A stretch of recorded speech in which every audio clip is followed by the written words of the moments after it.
आइए शुरू करते हैं आज की क्लास बाल मनोविज्ञान। क्लास शुरू करने से पहले आप हमारे चैनल को लाइक सब्सक्राइब कर दीजिए और बेल आइकन भी दबा दीजिए ताकि लाइव आने पे आप लोग के पास एक नोटिफिकेशन पहुंच जाए और अपने अपने ग्रुपों में शेयर भी कर दीजिए। आज की क्लास का पहला प्रश्न, अभिप्रेरणा का वर्गीकरण होता है। प्रश्न में हमसे पूछा अभिप्रेरणा का वर्गीकरण होता है। पहला ऑप्शन स्वाभाविक और कृत्रिम, ये तो ऑप्शन गलत है। दूसरा ऑप्शन दिया है कम महत्वपूर्ण तथा अधिक महत्वपूर्ण, ये भी ऑप्शन गलत है। तीसरा ऑप्शन दिया है जन्मजात तथा अर्जित, और चौथा दिया है अभिप्रेरणा तथा प्रलोभन, ये तो ऑप्शन गलत है वैसे भी। इसका तीसरा ऑप्शन सही होगा, जन्मजात तथा अर्जित। अभिप्रेरणा जन्मजात भी होता है और अर्जित भी होता है। जन्मजात अभिप्रेरणा में भूख प्यास निद्रा आती है और अर्जित में जिज्ञासा उपलब्धि पुरस्कार, ये सब अर्जित अभिप्रेरणा के अंतर्गत आते हैं। दूसरा प्रश्न, सीखने की प्रक्रिया में सीखने का स्थानांतरण हो सकता है। प्रश्न में दिया है कि सीखने की प्रक्रिया में सीखने का स्थानांतरण हो सकता है। स्थानांतरण का मतलब एक स्तर से उसके ऊपर स्तर पर पहुंचना। पहला ऑप्शन दिया है सकारात्मक, दूसरा ऑप्शन दिया है नकारात्मक, तीसरा ऑप्शन शून्य, चौथा दिया है ये सभी। तो सीखने का स्थानांतर सकारात्मक भी होता है, नकारात्मक भी होता है, शून्य भी हो सकता है, इसलिए इसका चौथा ऑप्शन सही होगा ये सभी।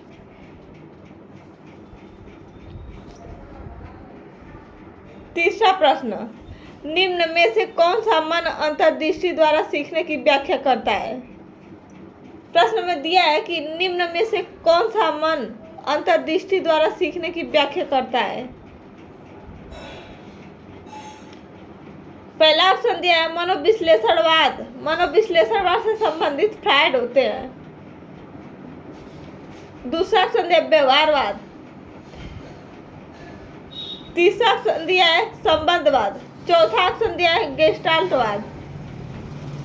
तो इसका तीसरा का चौथा ऑप्शन सही होगा गेस्टाल्टवाद। गेस्टाल्टवाद लोग ही मन की अंतर्दृष्टि द्वारा सीखने की व्याख्या करते हैं।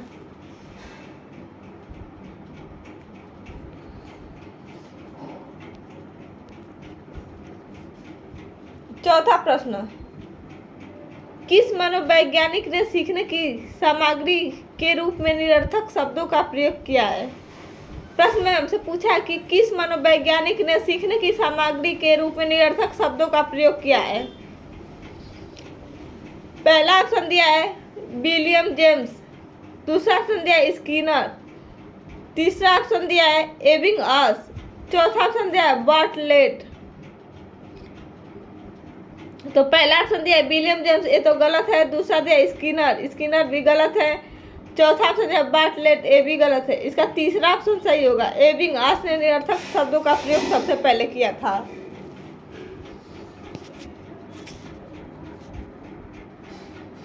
पांचवा प्रश्न, सीखने के नियम दिए हैं। प्रश्न में हमसे पूछा कि सीखने का नियम किसने दिया है। पहला ऑप्शन दिया है पावलाव ने शास्त्रीय अनुबंधन का सिद्धांत दिया है। दूसरा ऑप्शन दिया है स्किनर अनुकरण का सिद्धांत दिए हैं। तीसरा ऑप्शन दिया है थार्नडाइक और चौथा ऑप्शन दिया है कोहलर ने अंतर्दृष्टि का सिद्धांत दिया है, इसलिए इसका तीसरा ऑप्शन सही होगा थार्नडाइक ने सीखने के 3 नियम दिए।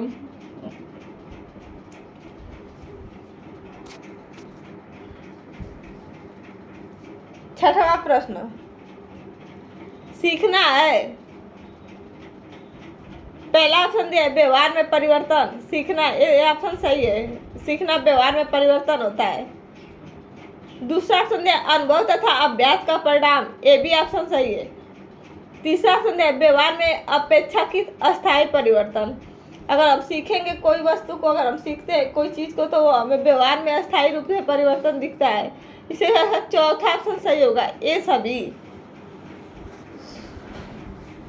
सातवां प्रश्न, शारीरिक वृद्धि और विकास को कहते हैं। प्रश्न में हमसे पूछा है शारीरिक वृद्धि और विकास को कहते हैं।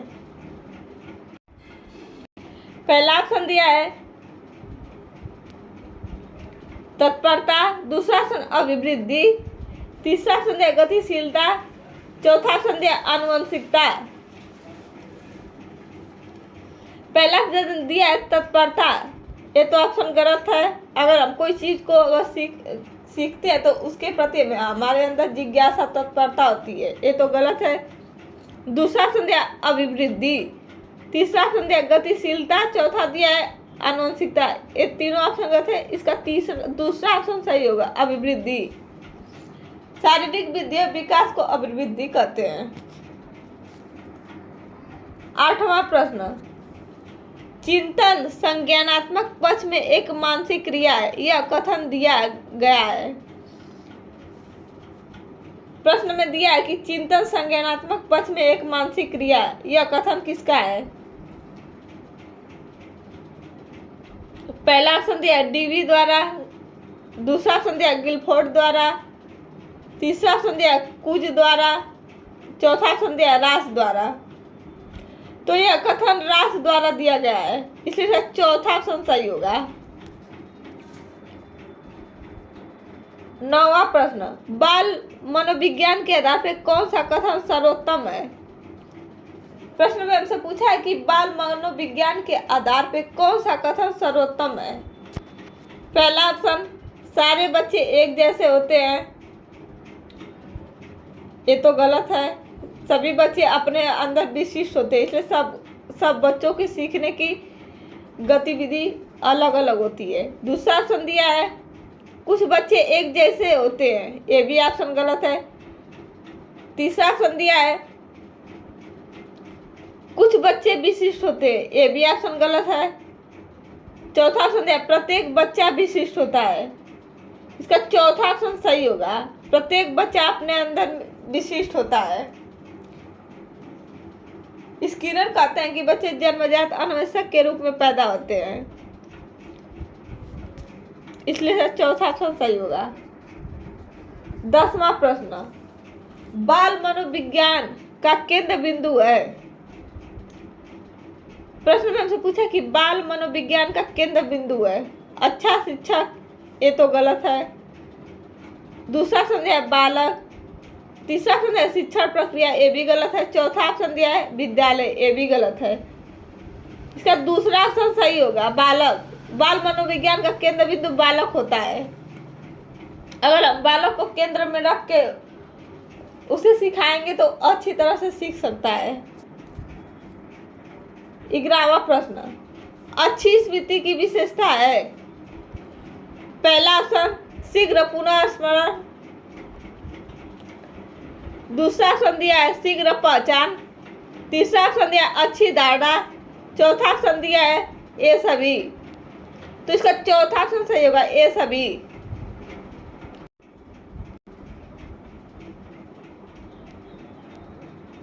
12वां प्रश्न, संवेग शब्द का शाब्दिक अर्थ है।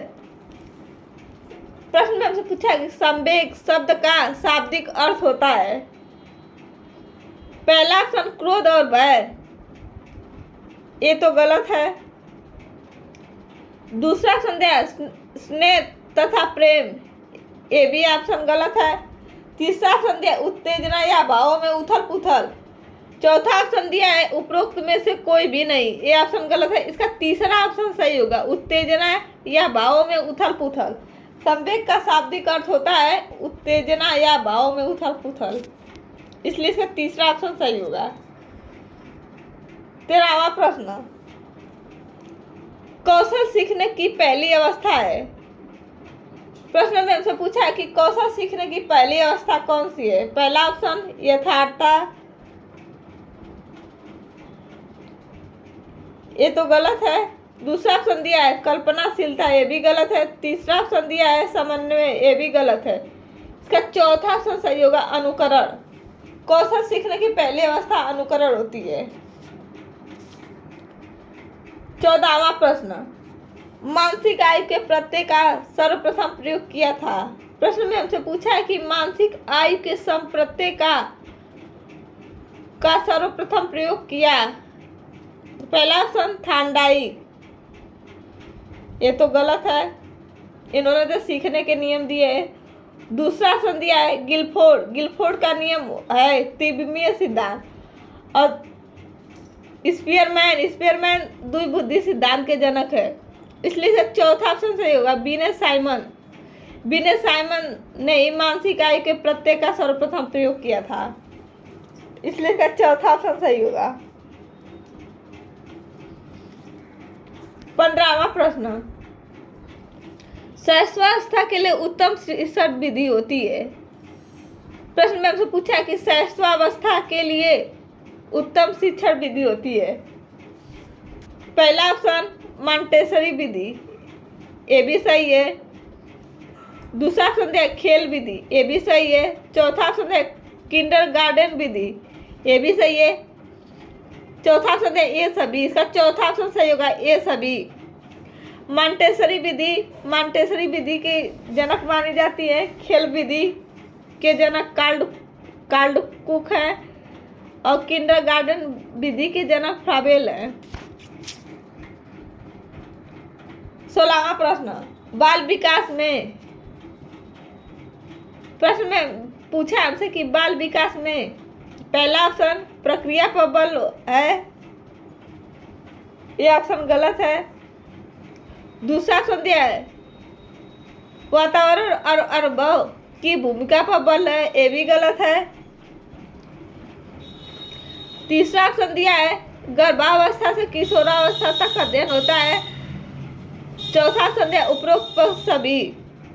तब बाल विकास बल देता है, प्रक्रिया पे भी बल देता है, वातावरण और अनुभव पे भी बल देता है, और गर्भावस्था किशोरावस्था तक का अध्ययन है, इसलिए इसका चौथा ऑप्शन सही होगा उपरोक्त सभी पर। 17वां प्रश्न, बाल विकास का अध्ययन क्षेत्र है। प्रश्न में हमसे पूछा है कि बाल विकास का अध्ययन क्षेत्र है। पहला ऑप्शन बाल विकास की विभिन्न अवस्थाओं का अध्ययन, ये तो सही है। दूसरा ऑप्शन है वातावरण का बाल विकास पर पड़ने वाले प्रभावों का अध्ययन, ये भी सही है। तीसरा ऑप्शन है व्यक्ति विभिन्नताओं का अध्ययन, ये भी सही है। इसका चौथा ऑप्शन सही होगा उपरोक्त में से सभी।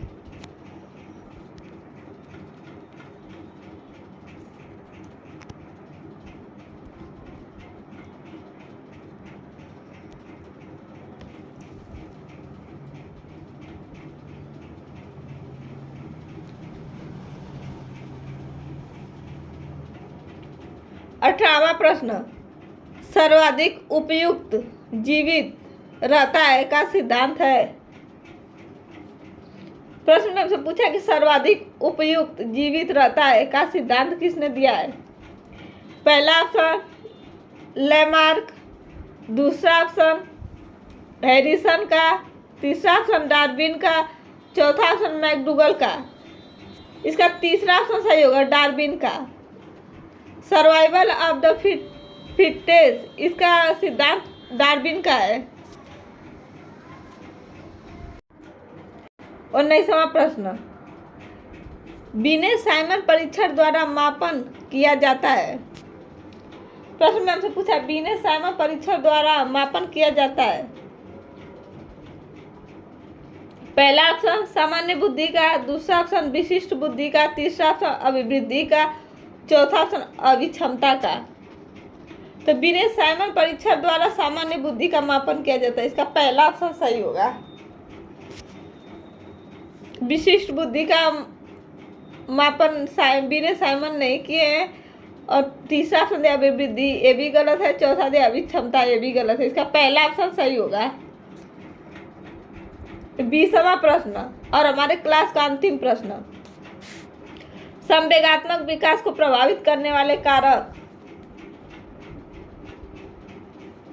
प्रश्न में हमसे पूछा है कि संवेगात्मक विकास को प्रभावित करने वाले कारक हैं। पहला ऑप्शन शारीरिक स्वास्थ्य, ये भी सही है। दूसरा ऑप्शन मानसिक योग्यता, ये भी सही है। तीसरा ऑप्शन दिया थकान, ये भी सही है। चौथा ऑप्शन है ये सभी। तो संवेगात्मक विकास को प्रभावित करने वाले कारक में शारीरिक स्वास्थ्य भी आता है, मानसिक योग्यता भी आता है, थकान भी आता है, इसलिए चौथा ऑप्शन सही होगा ये सभी। तो आज का क्लास कैसा लगा? सभी लोग लाइक सब्सक्राइब कर दीजिए। धन्यवाद।